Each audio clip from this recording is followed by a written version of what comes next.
Gaza നഗരത്തിന്റെ ഹൃദയഭാഗത്തേക്ക് Israel പ്രതിരോധ സേന IDF ടാങ്കുകൾ കടന്നതായി റിപ്പോർട്ട്. തിങ്കളാഴ്ച വൈകുന്നേരം നഗരത്തിലും അതിർത്തി പ്രദേശങ്ങളിലുമുണ്ടായ കനത്ത വ്യോമാക്രമണങ്ങൾക്കും ആർട്ടിലറി വെടിവെപ്പുകൾക്കും ശേഷമാണ് കരസേന ആക്രമണം ശക്തമായി ആരംഭിച്ചത്.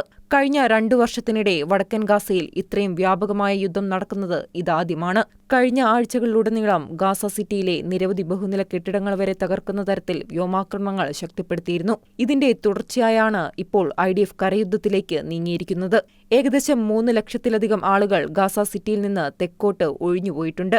എന്നാൽ ഏകദേശം 7 ലക്ഷത്തോളം പേർ നഗരത്തിനുള്ളിൽ തുടരുന്നതായാണ് റിപ്പോർട്ട്. റാഫയിലെ അനുഭവം പോലെ കരസേന ആക്രമണം ശക്തമാകുമ്പോൾ എല്ലാ ജനങ്ങളും ഒഴിയുമെന്നാണ് IDFന്റെ പ്രതീക്ഷ. ഇസ്രായേൽ സൈനിക നടപടിയെക്കുറിച്ച് ഇസ്രായേൽ പ്രധാനമന്ത്രി ബെഞ്ചമിൻ നെതന്യാഹു പറയുന്നത് ഹമാസിനെ അവസാനമായി തകർക്കുന്നതിനുള്ള നിർണായക ഘട്ടമാണ് ഈ കടന്നുകയറ്റം എന്നാണ്. അതേസമയം American president Donald Trump truth social വഴി പ്രസ്താവന പുറത്തിറക്കിയത് ഇപ്രകാരമാണ്: ഹമാസ് ഇസ്രായേൽ ബന്ദികളെ മനുഷ്യകവചമായി ഉപയോഗിക്കുന്നു എന്ന വാർത്ത ലഭിച്ചു.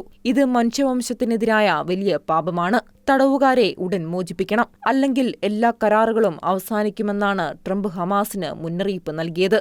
ട്രംപിന്റെ അചഞ്ചലമായ പിന്തുണയ്ക്ക് നെതന്യാഹു നന്ദി അറിയിച്ചു.